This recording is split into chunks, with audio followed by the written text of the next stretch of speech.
Thank you, and welcome to the Utah Court of Appeals if you weren't here before. We are here now for our second oral argument of the morning, and tell me if I'm pronouncing it right. Bonham? Bonham versus Bonham, our case number 2024-0597, and we'll take appearances from counsel. Taylor Webb on behalf of appellant Brandon Bonham. Thank you. Julie Nelson on behalf of appellee Emily Bonham. Thank you. You both have been here before, and it looks like you've reserved 3 minutes for rebuttal. You can go ahead.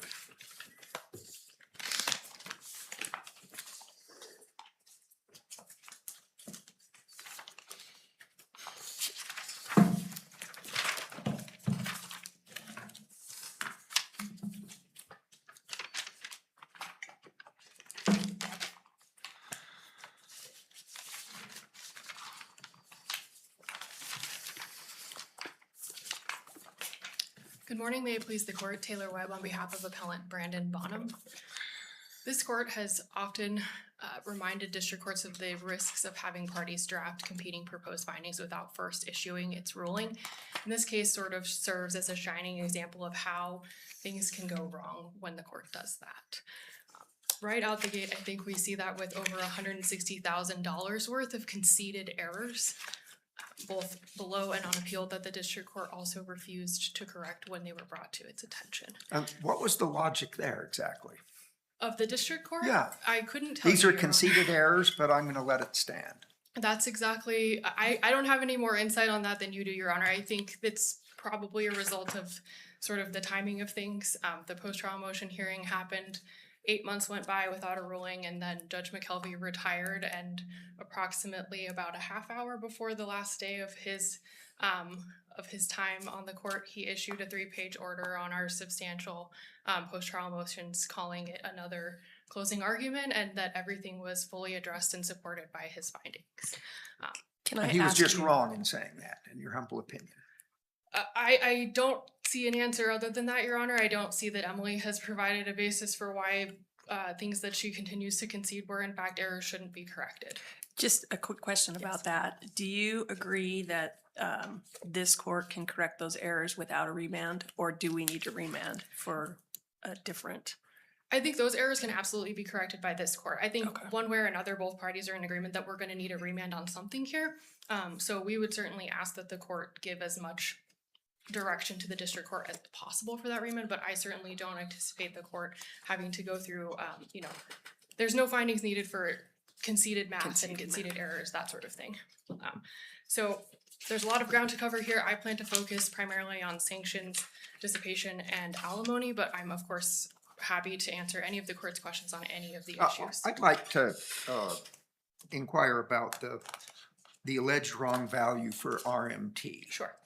The other side's expert suggested a value in the $3 million plus range. Correct. The trial court found that credible. And then we have Brandon saying that he would be willing to pay Emily $1,500,000 to cash out her share in RMP, which does in fact seem to reflect a sense of a value of $3 million. So given those two things, I'm hard pressed to see how the trial court exceeded its discretion in putting the value that it did on RMT, namely $3 million. The court absolutely has discretion to value marital assets, but what the court said it was doing was accepting Brandon's valuation. So it did find Emily's expert to be credible, but there were significant portions of that, of the expert's valuation that the court rejected. The court rejected the expert's testimony that Brandon can earn significant distributions from and take home from RMT. So, and that obviously, if a business owner can take home $20,000+ a month, that's going to be a much more valuable business endeavor than one where he can't do that. So when the court rejected the idea that Brandon could take home these distributions, that necessarily would reduce the valuation that Kennedy had given. But the point overall here is that the court isn't just deciding what it believed the value was. It said, I'm accepting Brandon's valuation. So we have record 3179. How did you arrive at 1.5 million? Record 3299. I encourage the court to adopt a value of 1.5 million. Record 3317 to 18, Brandon, my value is 1.5 million. 3319, I would sell for 1.5 million or greater. Brandon's proposed findings at record 1272, 1293 proposes to award him RMT for 1.5 million. Emily's proposed findings, incidentally, one of the very few errors in this case that doesn't come from Emily's findings. Emily acknowledges that Brandon was willing to sell RMT for $1.5 million. Brandon's value is $1.5 million. The court said it was accepting Brandon's value. It had discretion to accept a different value, but the point of this issue is just the court said it was doing one thing and then it doubled that value. How then do we place in proper context Brandon's offer, in essence, or the trial court refers to Brandon's testimony that he would pay Emily $1.5 million for her share. That was a single. All of the rest of this aside, it seems like that reflects an assessment on his part at the moment in time when he said that it's probably worth $3 million. I'll cash her out for half of that, which is 1.5. Your Honor, that was a single statement in the proposed findings that contradicts every single other piece of testimony and the rest of Brandon's proposed findings, including Emily's understanding of the proposed findings. The court had discretion to value RMT as it saw fit, but what it said it was doing was accepting Brandon's value, and then it doubled that amount. If it wanted to do that, it needed to explain why it was doing that. And didn't it do so in saying Brandon said he would give her 1.5 million for her half? Right, but that was, oh, I'm sorry, I didn't mean to cut you No, off. I was just going to say, didn't that qualify as the explanation for why he took that path? You say there's no explanation. Well, there really kind of was. Brandon said he'd pay her 1.5 million. If that's the explanation, then it's a misunderstanding because the rest of his testimony and proposed findings and all of the like makes clear that that's not what he meant by that. If he meant, if anything, that like if you give Emily the business, then it's assigned to her for 1.5 million.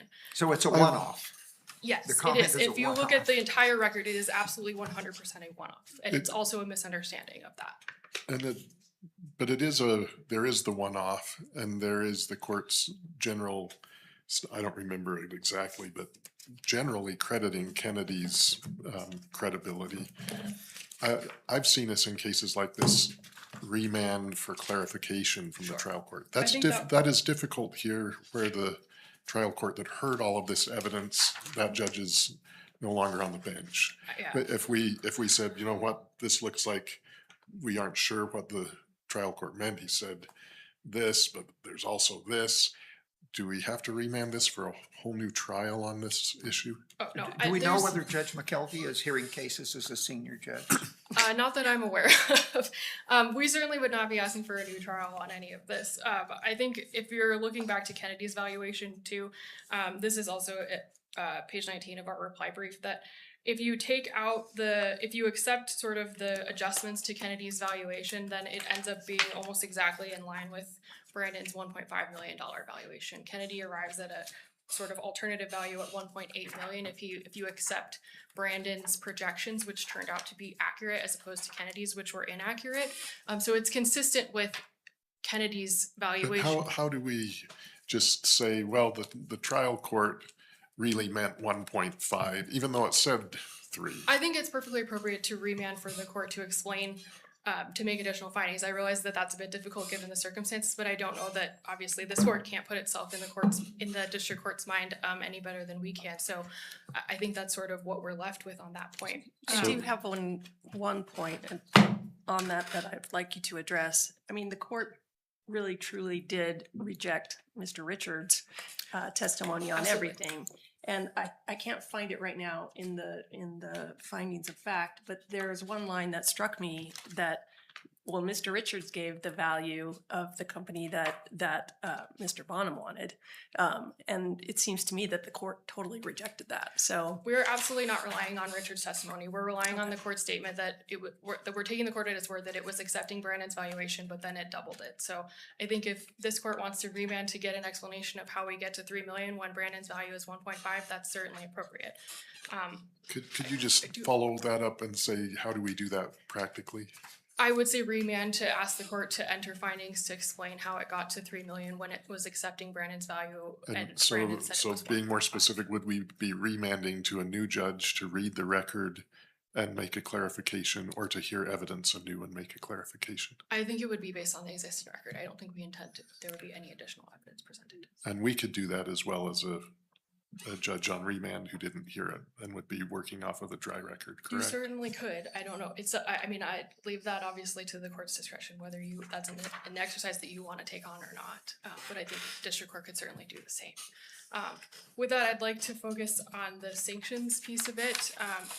To provide a little bit of background on this, I think it's important to keep in mind that this was sort of an unusually cooperative discovery process. There was 3 years of litigation where Brandon was providing Emily every personal and business bank account statement, credit card statement, regularly sitting down with her expert to clarify the financials, answer any questions. There was also some more formal discovery process, but by and large, this was a free flow of information. I think that backdrop is really important to keep in mind when we're talking about sanctions in particular. We went through 3 years of litigation and a 4-day trial, and at the end of that, Brandon was hit with approximately $600,000 worth of sanctions that he'd never heard about for claimed discovery failures that he'd never heard about. There's repeated references in the briefing to failures to disclose or failure to disclose until trial, and there's not a single instance of that being actually the case. In fact, for the vast majority of things, Emily is presenting these exhibits at trial as her own exhibits of things that Brandon had disclosed to her throughout the litigation. So with respect to the Haven Oak sanctions, there was an initial financial declaration that Brandon and Emily each filed initial financial declarations. At that time, Brandon did not have any property, so he didn't put anything on their financial declaration. When they filed their subsequent financial declarations, Brandon included Haven Oaks on that financial declaration, and so did Emily. And that included a valuation that Emily had cited to a 2021 appraisal of that property. This was also months before trial. Emily used those exact exhibits as her trial exhibits at trial. Was that disclosed before or after the original trial date?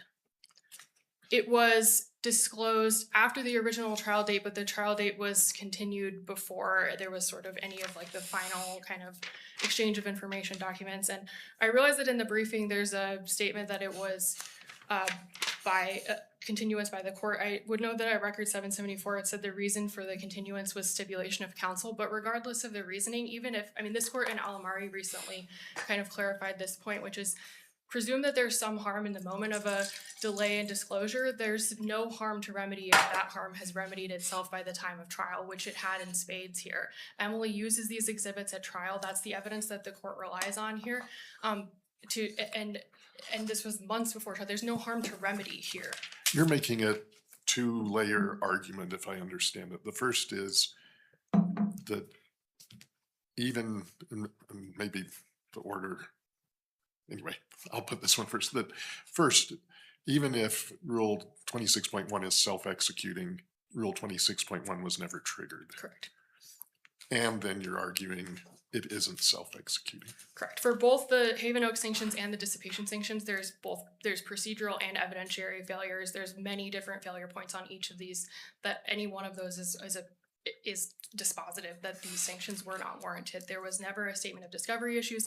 There was never a discovery motion. There was never a discovery order. There was never a violation of a discovery order. There was never a sanctions motion, and there was never a hearing on any of this. And some of the dissipation sanctions are largely categorized as contempt sanctions, and there was never any of the prerequisites there either.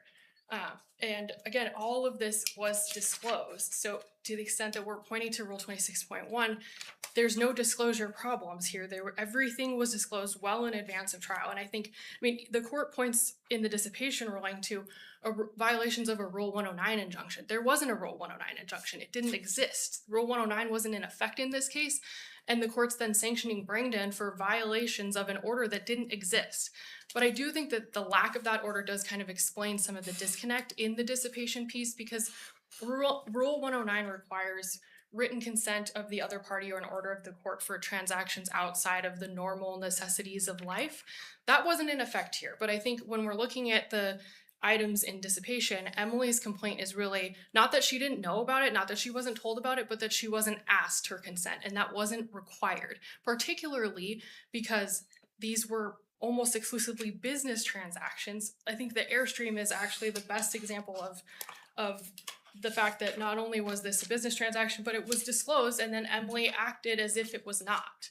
The testimony at record 3276 to 77 is Brandon was being cross-examined, and Emily's counsel said that he hadn't disclosed anything about the Airstream. And then he presents Brandon with the exhibit that he had sent in discovery that disclosed the transaction of the Airstream. And Emily's counsel says, Brandon, can I just clarify? This is a question. You understand the claim is that you never disclosed these. It's that you didn't disclose them until this time. So I know you take issue with my characterization of that, but you didn't disclose them until the responses to this discovery. So this time doesn't mean you didn't disclose them until trial. It means it was in response to a specific discovery request, which is exactly the point of discovery. And then he's sanctioned for not having disclosed the document that's being introduced as Emily's trial exhibit for this exact transaction. And I think if you go through each of the dissipation items, it's the same exact thing. And we have all of those record sites in our briefing as well. Some of the dissipation items, and isn't the dissipation test a factored test that the court weighs and then we review for abuse of discretion? I think that's how it's supposed to go. I don't know. I don't see the district court as having engaged in that analysis really, but Here's a couple that I wondered. The necklaces to daughters, seems like the court can say, well, it did go to family, but it wasn't customary, weigh those sorts of things and make a call. And we kind of have a hard time second guessing that.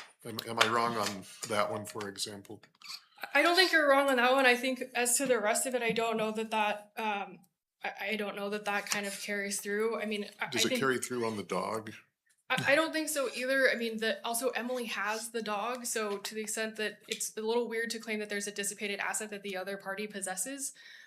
So I think the Tiffany necklaces and the dog are maybe the most arguable of the list, but as to the rest of them, I don't think there's really any argument at all about dissipation. Particularly, I mean, Emily concedes that the BMW was consistent with the historical practices. The Airstream is a business transaction that resulted in a profit to the business. It's not a depletion of the estate, it's a growth.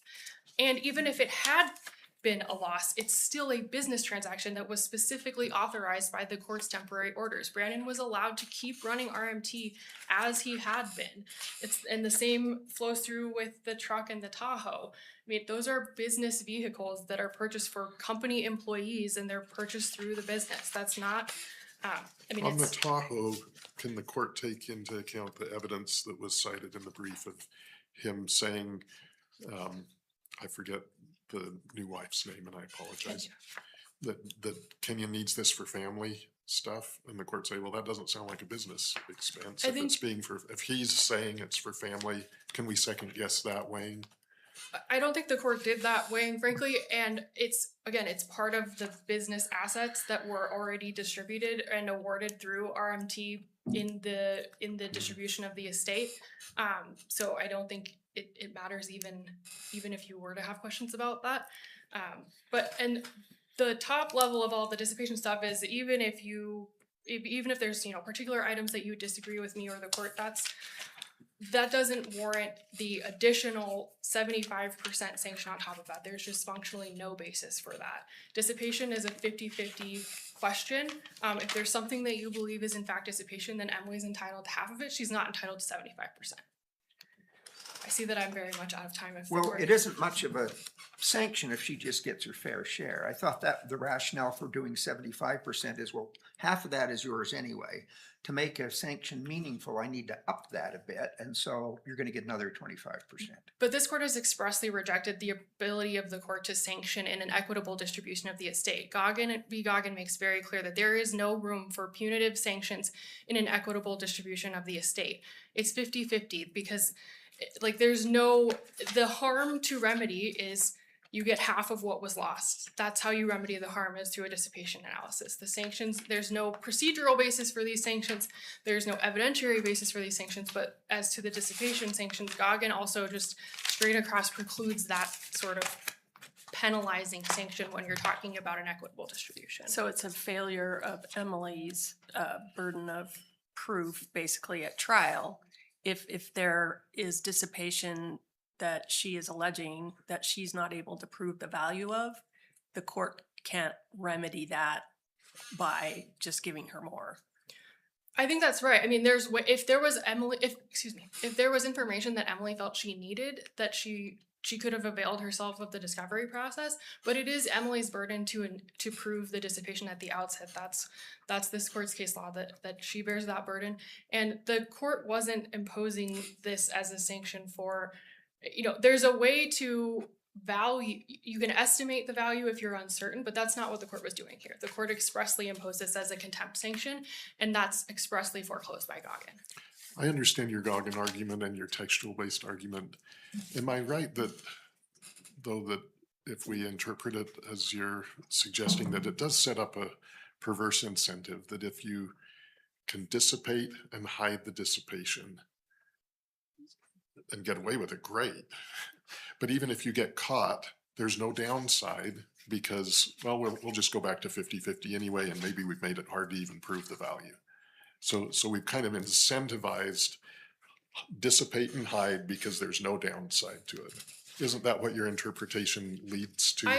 I think that's a huge risk, Your Honor. I think the court has the flexibility to, as I said, it can estimate value of items. It can, there's also other sanctions available to parties if there in fact were discovery and disclosure failures. But the problem is that you have to avail yourself of those remedies. How do you know what to ask for in discovery? Disclose every item you have dissipated? Is that the discovery request? I mean, the flip side of that, frankly, Your Honor, is that it's a little bit difficult on our side when we're saying, here we're giving you all of the information, and it's sort of, you have to decide if there's something that you want to make an argument that something was dissipated out of that. I also don't think that we're expecting parties to come to the other side and say, here's all of what I've dissipated. Like, I'm providing you all of the expenditures, and you get to make an argument if you think that some of those amount to dissipation, and you have to demonstrate that. And then the burden shifts to me to explain why it's a legitimate transaction. And I guess the ones that I'm worried about are people who aren't disclosing everything that could arguably be dissipation, and they're hiding it.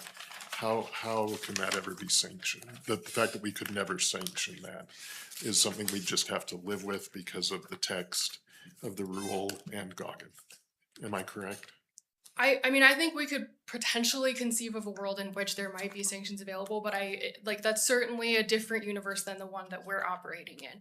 I think if you say you get it's spur of the moment, you find out at trial something, okay, well, we can have a continuance, we can file motions at that point. I mean, there's ways to deal with it when it actually happens in the way that we have this sort of parade of horribles presented, but that's just not what happened here. We're talking months in advance of trial. Emily knows about all of this information. If there's anything that she thought she didn't have, that she needed or wanted, all she had to do was ask for it. Like, there's a very clear reason why there wasn't any discovery issues, and it's not because Brandon was hiding things, it's because he was giving her everything. There was never a need to come to court to ask to compel disclosures because everything was handed over. There was never a dispute about that. And putting all of that aside, the least equitable way of handling this would be to say, we're going to penalize you for that by imposing $600,000 worth of sanctions for the first time after 3 years of litigation and a 4-day trial. Thank you. You'll have your full rebuttal.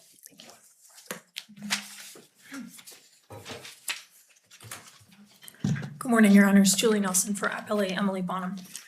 I want to start, I guess I'm going to start at the beginning, which is to address the very first introduction that the trial court's not supposed to ask the parties to prepare proposed findings, and it's an error if it then adopts them. These were closing arguments. The trial court asked the parties to prepare proposed findings as written closing arguments. The trial court adopted far fewer of Emily's proposed findings than they suggest. We outline that on page 1 of our brief. There are many, many, many findings that were reduced in Brandon's favor that he just completely glosses over and pretends that it was just rubber stamped. It was not rubber stamped. Further, the trial court sat there for 3 hours and listened to Brandon's attorneys try to pick it apart and rejected it again. They can dismiss it for whatever reasons they want. The reality is the trial court rejected their arguments. It didn't say why it rejected the concessions, but it rejected them. It had the discretion to do so, and the post-trial order, the one where we asked for post-trial fees, also indicates that they have been rejected.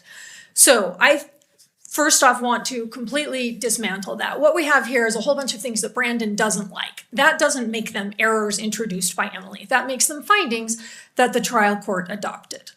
Now, on some of those points, first off, I don't concede them on appeal. What I concede is that I conceded them below, and the trial court rejected them without explanation. However, there are a couple of points that we need to correct. 3 of those items are property distribution items, and if they get corrected, only 50% of that would get corrected. The actual arrearages would get corrected dollar for dollar, but property distribution would only be 50 cents on the dollar, and Brandon's brief doesn't pull that apart. Turning to Judge Orm's questions about RMT. He did say he would buy Emily's share for $1.5 million in his closing argument. It is perfectly reasonable for a party to take a position at trial and then when they're putting their closing argument together think, you know what, I think the evidence actually goes this way. It's pretty clear that Kennedy was a lot more credible and reliable. I think it makes sense to go, to put our number towards where Kennedy was going. They haven't adequately briefed a challenge to Kennedy's report. They have like a couple of sentences and a footnote tackling Kennedy. That's not enough. What we know is that the trial court thought that Kennedy was credible and reliable, and he was about $3 million plus. We also know that the trial court thought that Brandon's expert was utterly incredible and utterly unreliable, and he was at about 1.2. It does not make sense that the trial court thought that Brandon's number, which was really close, Brandon's alleged number here, 1.5, which was really close to Richard's number, was the one that it meant. That can't possibly be right. Would you comment on the unique posture that we've got here where I'll confess, I might ordinarily be inclined to say, look, let's vacate this and send it back for clarification from the court, since there's 2 arguments about how you could have, what did Brandon mean and the experts in that. But here the judge is retired. I would love to comment on that because great news, you don't have to deal with it at all because there's a finding 188 that says if Brandon doesn't like this number, he should sell the business. And he didn't sell it. And they've said in their brief a couple of times, well, he couldn't sell it. Well, it was a family business. But he said in the record at 3319 twice, I would agree to sell it. So we knew that selling the business was an available option, and the trial court gave him a backdoor exit that he didn't take. They have noticeably not included that. And that makes sense that they haven't focused on that because that is the solution to your problem. The trial court, you don't need to do anything. If Brandon didn't like the number, he could have sold it. He didn't do it. Okay. And also their position doesn't make sense. It's got to be true that the court thought Brandon's number was similar to Kennedy. That's the only thing that makes sense in context. I mean, the court says in paragraph 182, Brandon asked this court to make the finding that Brandon testified that he would be willing to purchase Emily's interest in RMT for $1.5 million, which he believes very likely exceeds the value of any third-party buyer would pay. Exactly. Great. Brandon's own testimony and proposed findings suggest a value of $3 million. Exactly right. So I don't think there's any remand necessary here, regardless of who the judge is. Moving to the sanctions question. They take the position that Brandon was just a shining star of discovery. Let me tell you what he said at 3266 on cross-examination. He said, obviously Emily and her family were looking at social media, so I have been under intense scrutiny the whole time. And none of these have been hidden or anything of the sort. If you or Emily ever asked about these, I have always been quick to respond and to state them. The issue isn't if you, meaning Mr. McConkey, or Emily ever asked about these. It's not, all we know now is what Emily asked about, apparently, because Brandon isn't forthcoming. We've got a whole list of dissipation items. We've got the Haven Oaks house. We're going to go over the timing of the Haven Oaks house in a minute, but this is consistent with a man who didn't tell his wife that he'd gotten his girlfriend pregnant until she was 7 months along. He doesn't disclose the motorcycles. And take you to on this issue where it's important to me is that in 26.1F, Yeah. I think that for us to, that you would like us to read that, to say that when there's been a violation of 26.1, then self-executing sanctions under Rule 37 are available. And the, I'm not sure that I agree with that exact phrase. Why don't you finish? And I just don't well, want to the forget. language says that the failure to fully disclose all assets and income in the financial declaration and attachments may subject the non-disclosing party to sanctions under Rule 37. And it's that phrase, sanctions under Rule 37. Yeah. Does that mean that without doing a motion and getting an order and all of that, that you're just automatically entitled to the sanctions that are under Rule 37? And I think you would say yes. And I think that the other side would say, no, it means that you get under Rule 37 by going through the Rule 37 process, you can get sanctions. Okay. I would say, so I want to compare the failure to disclose under 26D, which is automatic and mandatory, right? I wouldn't say that 26.1F is automatic and mandatory, the same way that 26D is. And the reason I wouldn't say that is because it says that it may subject the non-disclosing party to sanctions. So clearly there's some discretion. But you don't have to get an order. The next question is, do we have to get an order? Are we talking about going through Rule 37? And I don't think so. And here's why. First off, I left this paper over there. In Bailey versus Bailey, paragraph 28, it distinguishes failure to disclose under rules, and it uses Rule 26, compared to violation of a court order, like Rule 37. Rule 26.1 is in the same bucket as Rule 26. And that makes sense. A divorce court's job is to divide assets. If the divorce court doesn't know what the assets are, it cannot do its job. And it isn't Emily's burden to go out and find out everything that Brandon did yesterday. The burden is on Brandon. Tell me what you knew and when you knew it, Brandon. You bought a house So 17 months ago, and you're that's the making- obligation of supplemental disclosures. And I think that's a really good policy argument. But I think that the language may work against you because 26.1F, that phrase, sanctions under Rule 37, including an award of non-disclosed assets, that's not a sanction under Rule 37. That's why I think that And- you don't have to go through Rule 37. That's why I don't think the language does cut against us. But I think it does, because if you're saying what you get under subsection F is the sanctions under Rule 37 without going through the process of 37, then that language doesn't make sense.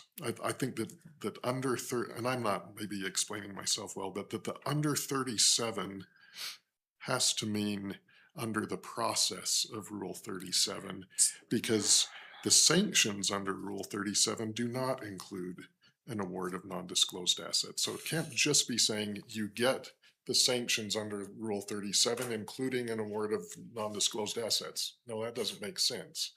The only So, way to read that language and have it make sense is you get sanctions under the process of Rule 37. And then those sanctions include an award of non-disclosed, could include an award of non-disclosed assets and so forth. okay, So Judge Luthi, just to put a little gloss on it, is construing the word under as meaning in accordance with or pursuant to. right. And I think you take the position, no, it just means the sanctions mentioned in Rule 37. That's Exactly. And the reason I think that is because it adds to the list of sanctions, right? It adds an award of non-disclosed assets to the other party. It's saying, here are the sanctions that you can get. You can get all the ones under 37, and you can get an award of non-disclosed assets, and That going would through. make sense if it said and, or if it said that you sanctions under Rule 37 and an award of non-disclosed assets and attorney's fees or other sanctions. But here it says including, and that just makes no sense because Well- that is not included in 37, and including doesn't equal and. Well, it can, right? How? Sure. Like, I mean, it's a subcategory, I guess, under rule, the sanctions under Rule 37, well, okay.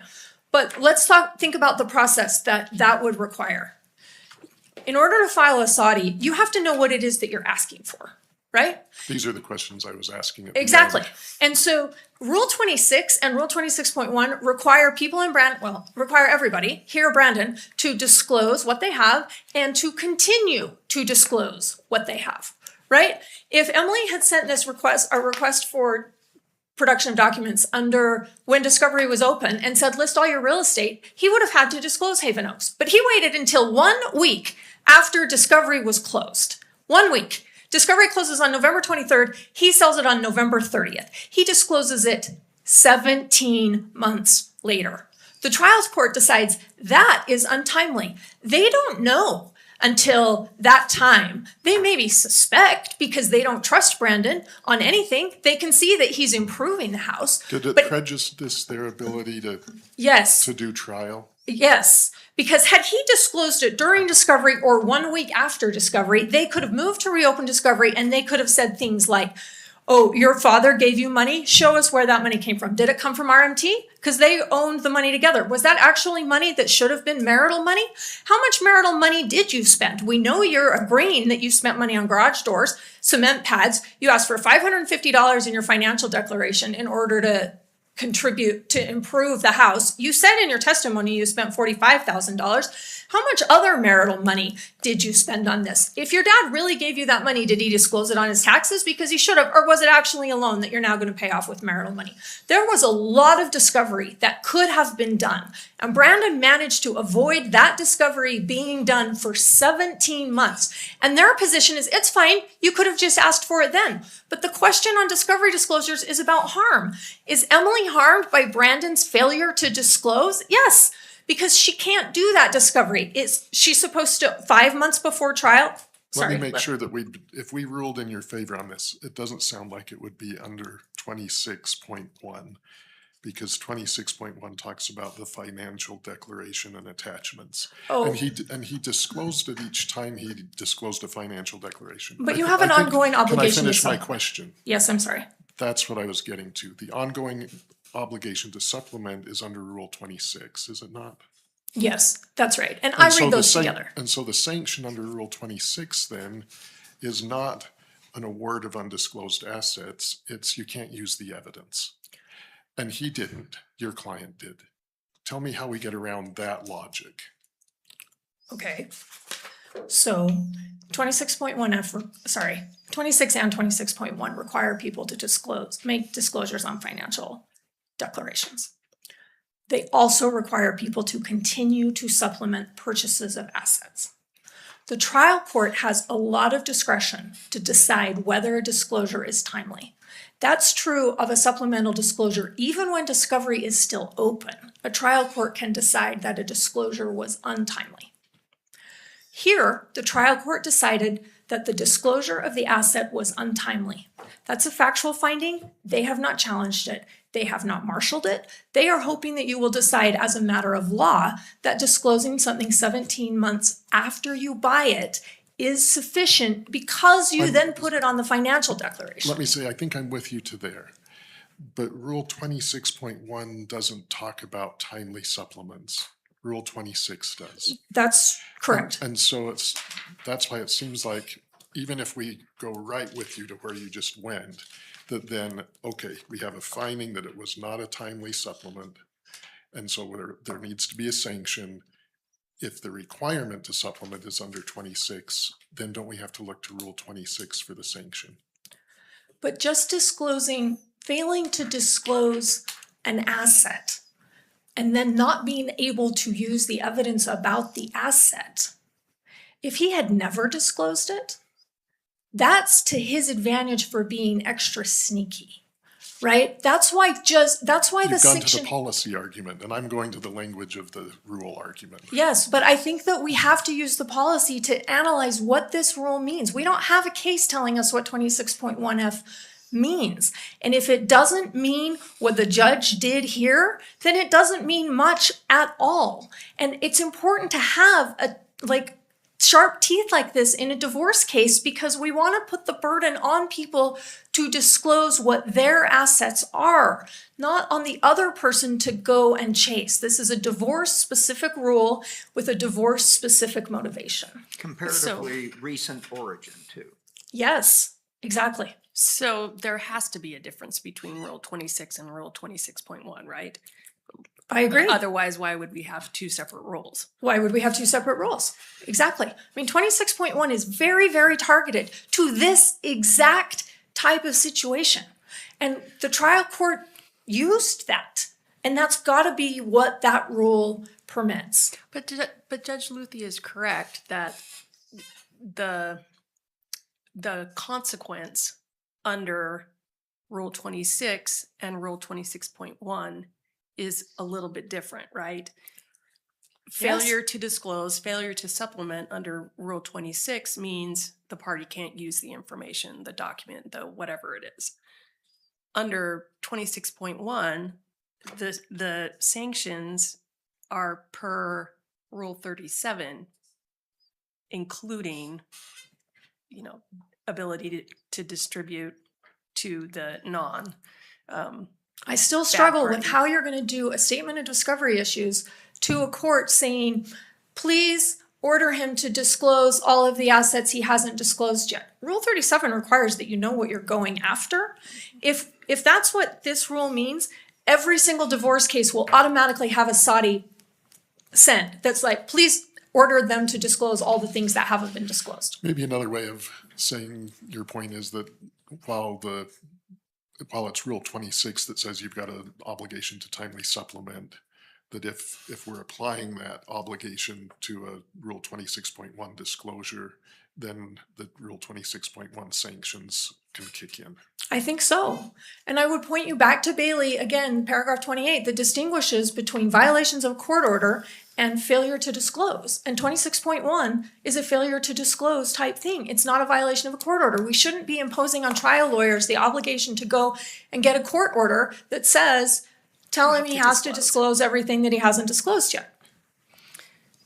Well, and is there a difference between 26 and 26.1 in that 26 has more to do with discovery Exactly. than, it does deal with failure to disclose, but that's more at in a way more at the beginning of the case, and we're dealing with discovery, which has different issues, right? I agree. And division of assets that should be all out there. That's right. The court can't do its job if the assets aren't out there, as you say. And the word disclosure is kind of hard because we talk about, I'm going to disclose my witnesses, I'm going to disclose my exhibits, I'm going to disclose the assets that I own. All of a sudden that feels different, right? Disclosing an asset is different than disclosing a witness. And 26 says you can't use the witness or the exhibit, okay? But what people in Brandon's position want is that you can't use the asset because I didn't disclose it. That's their goal. We want to have an automatic and mandatory sanction that I can't use it. That's not what 26.1 is getting at. The next thing that, should I keep going? I'm out of time.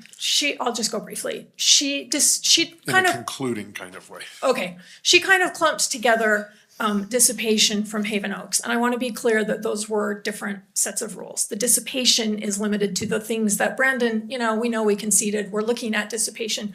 Judge Luthi, I think you hit the nail on the head about the perverse incentives that they're asking for. And I would point you to Ball, which came out just 6 months ago, where it says, we see nothing in the court's order indicating an intent to provide Natalie a windfall in this way. That's paragraph 18, but that's the door opening saying there's got to be an intent to provide the wife a windfall in this way.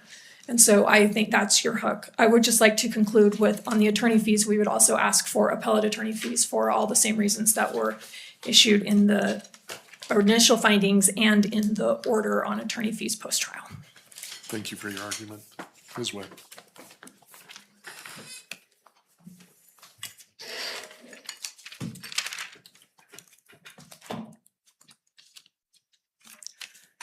I don't think that it needs to be a windfall for there to be failures both procedurally and evidentiarily, but I think $600,000 worth of sanctions disclosed for the first time after 3 years of litigation and a 4-day trial is probably something approximating a windfall. As to the timeliness of the disclosure, that's a legal question. This court in Bailey says, paragraph 21, a district court's decision regarding the adequacy of a party's disclosures is reviewed for correctness. It's not a fact finding. Including timely supplements. That's a legal question. Correct. The adequacy of the disclosures, is it reviewed for correctness? That's again, Bailey 2024 UT App 51, paragraph 21. I guess adequacy to me sounds more like, did you give enough? Yeah. I think timeliness falls in that exact same bucket, Your Honor. But here I would, going back to the discussion about the differences between 26.1 and 26, I think the most useful language actually comes in Rule 16 as a sort of counterpoint here. There's a way to draft this language in the rule to make very clear that you're authorizing what Emily's counsel wants Rule 26.1 to authorize. Rule 16D says, it has a sanction section. If a party fails to obey an order, the court, upon motion or its own initiative, may take any action authorized by Rule 37B. I think that's very telling when you look back at 26.1, which just says that you might end up being subject to sanctions under Rule 37 writ large. That invokes the process of Rule 37. It does not vest the court with the authority to do that on its own volition, nor does it authorize the court to circumvent the process of Rule 37. And like I said, there's a way to do that. It's in Rule 16. It's not in Rule 26.1. But one question, Mhm. Rule 37, you're not allowed to ask for sanctions in a SOTI. Correct. And so how do we reconcile then that if you may be subjected to sanctions under Rule 37, what are the sanctions under Rule 37 that you may be subjected to if you fail to disclose? The same as any other the same that are listed under Rule 37. I think it's true that you have to go through the SOTI process first. That's a function of Rule 37. It's a feature of Rule 37. It's the way that you get these more fulsome sanctions under 37B as opposed to, for example, the 26D sanctions. And I think let's assume, to be clear, our position is that these are not self-executing in any way, shape, or form, and they're very distinct. But let's assume, for sake of argument, that it is more akin to the 26D sort of automatic type sanctions. 26D sanctions still require an analysis of harmlessness or good cause. They also are going to require a party to invoke that on some way or another. It doesn't necessarily require the same sort of, step-by-step process of Rule 37 writ large, but there's none of that here.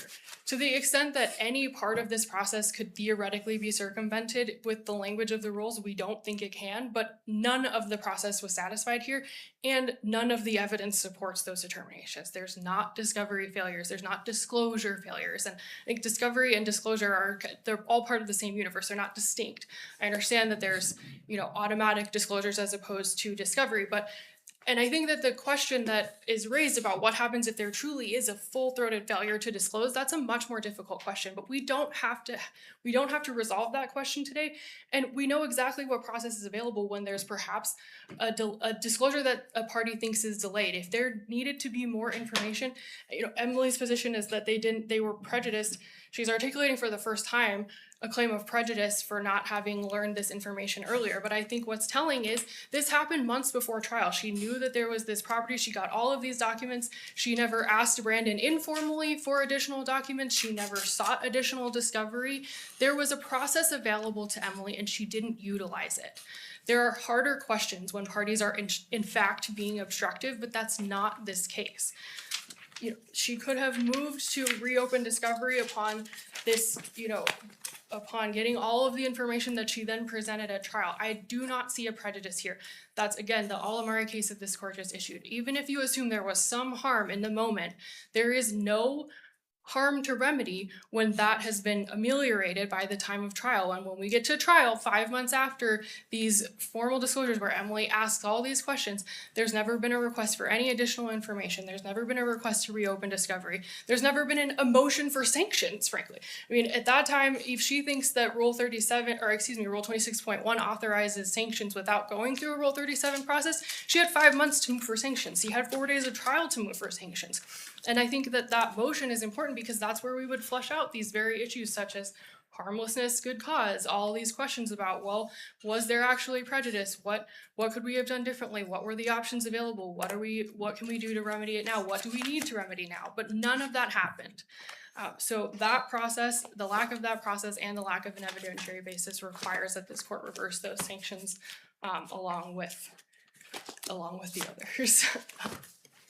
And as to attorney fees, we obviously didn't really cover that ground, but I think that there was an initial problem with the district court's award of attorney fees. If it truly was to equalize the access to the marital estate, I don't have a huge problem with that, frankly. I mean, I stand by the arguments in our brief, but if it's equalization of the estate issue, fine, then the post-trial fees lack a basis, and so do the fees on appeal. Thank you. Thank you. Thank you both. This case has a lot of issues and we appreciate you helping us walk through them. We'll take the matter under advisement and get out an opinion as soon as we can. We'll be in recess.